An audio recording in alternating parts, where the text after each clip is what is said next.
Welcome to De-Stress Your Business, the podcast where we show you how to get incredible results in your business without constant stress. I'm Alexis Kingsbury, a serial entrepreneur and founder at AirManual. Now, most business owners struggle with one thing that seems easy on the surface, which is how do you get your team to follow the process? For example, Darren is the owner of multiple dog hotels. That's right, dog hotels. People go on holiday, they need their dog to be looked after. Dog hotels. Now, one day, Darren told me that he was frustrated that his team would not consistently follow the processes in his business. As a result, mistakes were pretty frequent, risking the health of the dogs or customer satisfaction and so on. Team members were often inefficient, which increases costs and also reduces revenue. And he was required to be on hand every single day to be able to deal with issues. So no holidays, no ability to unwind and so on and reduce the stress in his business. So he wanted to know, what should I do? Should I give up trying to get people to follow the process? Are the people themselves the problem? Do I need to fire these people? And if so, who? Is this unusual for a business? Is his business unusual? And why won't people just do things right? Clearly, it was pretty frustrating for Darren. So in this episode of De-Stress Your Business, I'm going to go deep into the advice that I gave him, the changes that Darren made as a result, and what then happened. So first, let's start with the advice that I gave. So essentially, there's in three parts. The first part is that we need to be able to set a realistic expectation that your team can follow a process. Because naturally, they're not going to follow the process if you can't set a realistic expectation. Now, that might seem obvious. You might think, well, yeah, of course I do. But actually, what we tend to see in a lot of organizations is you can't or you don't have a realistic expectation. So for example, if it would be usual in your business that someone says, oh, there's a process for this, and they go, oh, is there? I didn't know, or I didn't know where to find it, or I looked in one place, but it wasn't there. If that's the situation in your business, then you can't set a realistic expectation that people are going to follow the process. So there's a few things that you need in place. The first thing is, how are people trained on a process in the first place? If the answer is, well, they're not, it just exists in a binder, you can't set a realistic expectation. So you need to make sure that the onboarding for people into new roles includes them walking through the process. And I used that phrase very carefully, them walking through the process, not you doing the process and showing them, and then assuming that they will have gleaned enough information that means that they can do it themselves. At some point, and it might be that you show them first, or you tell them first, then show them, and then get them to do it. But at some point in your onboarding, in your training, you need them to walk through that process step by step, following it to the letter, and you or someone else observing it that knows what good looks like say, yeah, you've done it, or provide feedback or make tweaks or whatever to the process so that they get it right next time. So that's the first thing, is they have to have been able to follow the process at least once themselves without you hand-holding or telling them what to do along the way. Secondly, it needs to be easy to find that process later. If they follow it that first time and it's part of their onboarding and then that's it and there's no way that they can go and see it, don't be surprised if they forget what the steps are and make mistakes. So it needs to be easy for them to be able to find that process later. Now, obviously at AirManual, we provide a tool that allows you to put your process in one place and so on. You can search it and whatever.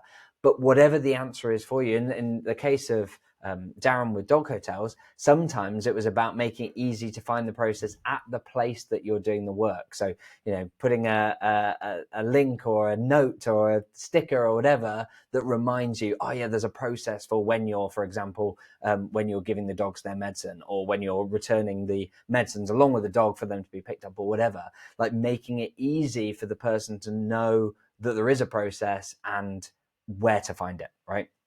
And thirdly, you need to make the process easy to use and ideally check off the process. Particularly as a process becomes more complex or long, it's easy to skip steps. We've seen processes in businesses where they're like massive Word documents, 30, 50 pages, And as a result, it's not surprising that people miss steps in the process. So you can't set a realistic expectation that they'll follow the process if it's not easy to do so.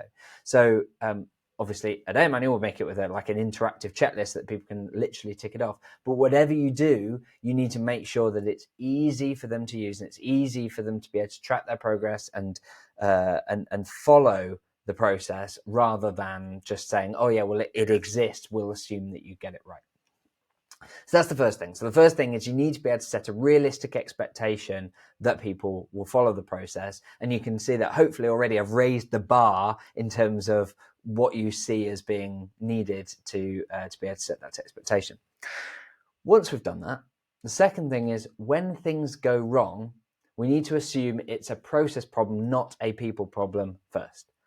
So what I mean by that is when you've got that team member who makes a mistake and it's really expensive or frustrating or whatever, rather than reacting, Janet, why didn't you do this? Or, Janet, you made this mistake or whatever. And I've chosen Janet because I don't have a team member called Janet currently. That you're not reacting to that. Instead, you need to be asking questions to identify what went wrong in the process that caused the problem. Is it that the process was hard to follow? Was it hard for Janet to find the process? Or was it that Janet didn't even know a process existed, or she found the wrong one, or it was out of date or whatever? Ask questions to identify how it could be improved to avoid that issue in future. So we often call this attacking the process rather than attacking the person. Now, if you do that process and maybe after a few times or whatever, Janet's still making the mistake, and or at least there wasn't an issue with the process, and the conclusion is that they just didn't follow it, right? They forgot. They didn't refer to it. They didn't think it was important to use the checklist and follow the process every time or that time, and so they didn't, but then it caused a mistake. That's when you then say, okay, so this is why it's important that we don't make mistakes. As a result, like this is the impact of that. As a result, would you agree that if we follow the process, we're less likely to mistakes? Yes, of course. In which case, what's your plan going forward? And normally at that point they'll go, yeah, in future I get it. I'll follow the process, because I can see that then I wouldn't have skipped that step, and that I can see it's wasted a load of lots of other people's time and it's impacted the customer and so on. So yeah, I agree, and I'll do that in future. And generally that will be enough to solve most of your problems. That will be enough to make sure that people actually follow the processes that you've got in your business, because you're having that discussion, you're fixing the process, and actually, and often it is the process. It might be that you go, oh, Janet, it's poor Janet. Janet, why didn't you add VAT to that invoice?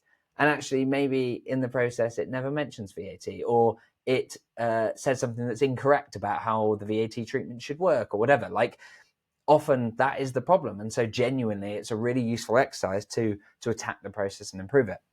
And then using it as a last resort, really, if you kind of feel like, no, we've addressed all of that, it is just that person didn't follow it, or didn't follow it to the letter, agree that that's what they're going to do in future, and as a result shouldn't make mistakes.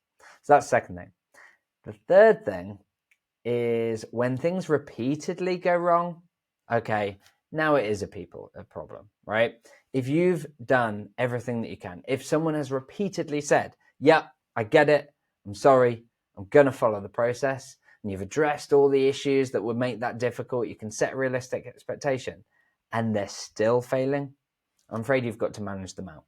It is a people issue. They aren't a good fit for that role. They're not able to do the most basic thing required of that role, which is follow the process to make sure that they don't make mistakes and they don't cause problems for you, right? So you have to manage them out. You have to have that awkward conversation with them where you say, look, we've had numerous conversations about the impact of this. You've made a mistake again, or you've skipped the step, or whatever. We've previously talked about the importance of doing that, and you've agreed that you'll follow it. You still haven't done so, and as a result, unfortunately, this isn't a good fit for you in the role. We're going to essentially ask you to leave the organization, or we're going to end your employment, or however you want to phrase it. But ultimately, they need to leave the organization if they're not able to get up to the standard. Now, in my experience, people usually are, particularly if you're open about the fact that if they continually fail to meet the standard, that they're going to have to leave.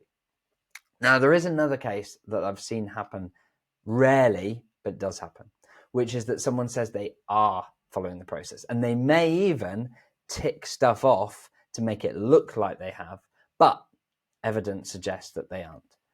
And you've made it hard to get wrong, and you've helped them as much as you can. Again, you need to manage them out. And the example that I often use for this is, imagine in a hotel, you may have seen in the sort of communal area toilets, there might be like a tick sheet, like a sheet that says, it's got normally the hours of the day, and a cleaner has to go in and just sign their name next to the hour to say that, yes, I've checked this toilet. And it's not a full checklist. It's not saying exactly what they need to do with checking the toilet, but they're largely signing to say, I have been in, I've checked the area, checked the stalls, whatever, to make sure that it's clean and so on.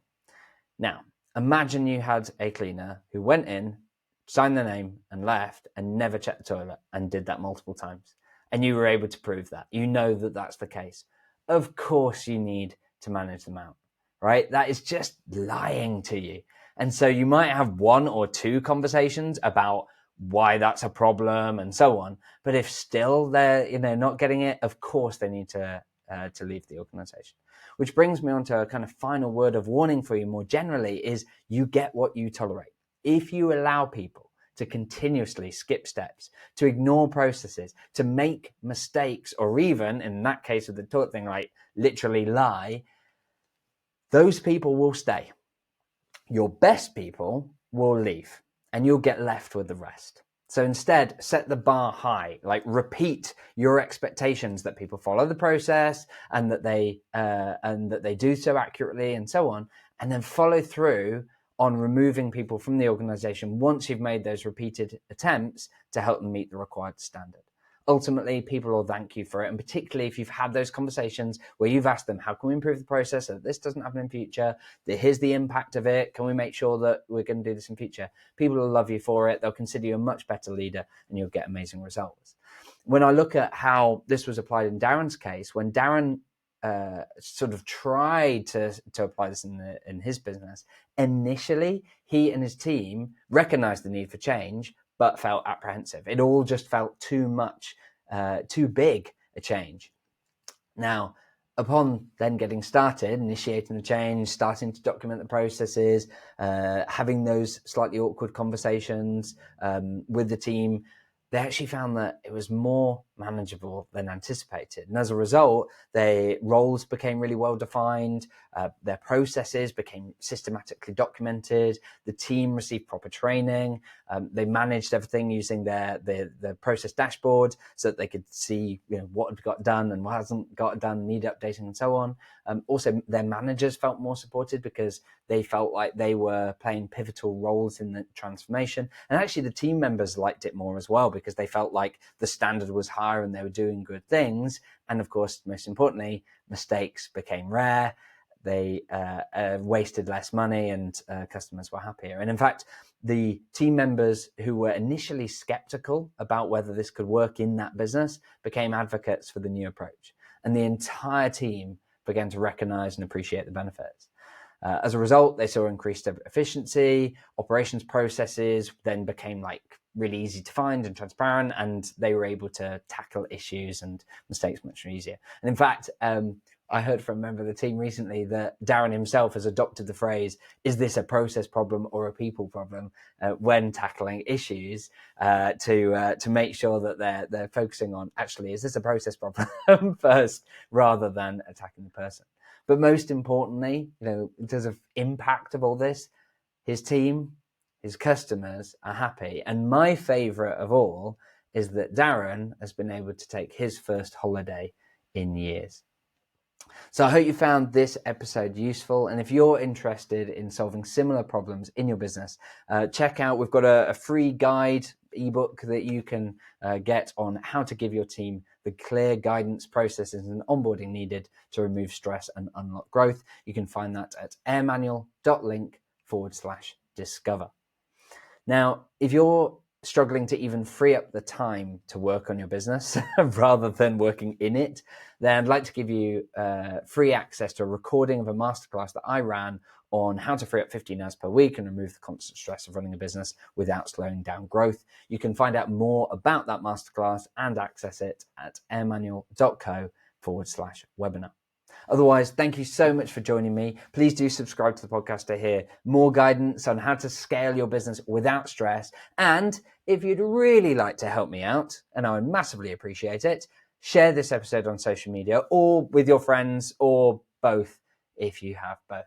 Otherwise, until next time, have fun.